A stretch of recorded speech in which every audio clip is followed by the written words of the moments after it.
क्योंकि पुण्यात्मा कोई भी जो प्रसन्न भी करते हैं वो सभ्य तरीके से करते हैं। कहने लगी महाराज जी हमने तो कभी ये बात सुनी नहीं, आप जो बता रहे हो।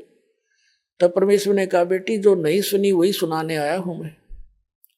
जो तुमने सुना है वो लोकवेद है, दंत कथाएं हैं, ये रामकृष्ण की आप मृत्यु होती है।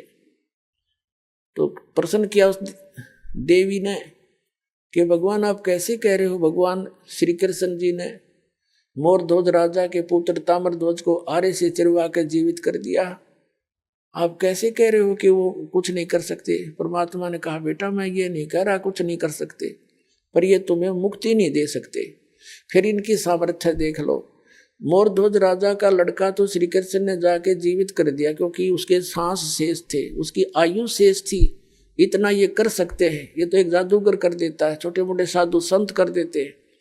लेकिन श्री कृष्ण जी जब कहाँ गई थी उनका वो सामर्थ्य, जब उनका सगा भांजा अभिमन्यु महाभारत के युद्ध में चक्रव्यूह में मारा गया था।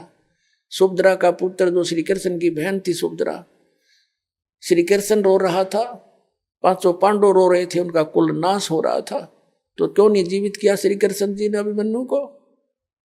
अब सुन होगी। फिर पूछा उसने जी कारण क्या था कि बेटी अभिमन्यु का प्रारब्ध इतना था, उसकी आयु शेष नहीं थी और ताम्रध्वज की आयु शेष थी। उसने जाके दिखा दिया ड्रामा। तो सेम गिवा एकदम, क्योंकि मालिक के जो ज्ञान है ये सटीक उदाहरण है। वह घर चली गई तो कहने लगी जी, फिर उसने कहा परमात्मा से, फिर दूसरा प्रश्न किया कि मुझे भगवान कृष्ण साक्षात दर्शन देते हैं, मैं उनसे बातें भी करती हूं। परमात्मा ने कहा बेटी तू अपने कृष्ण जी तो पूछ लिए, ये देवता है, ये झूठ नहीं बोला करते, सच्ची बताओगे तेरे को।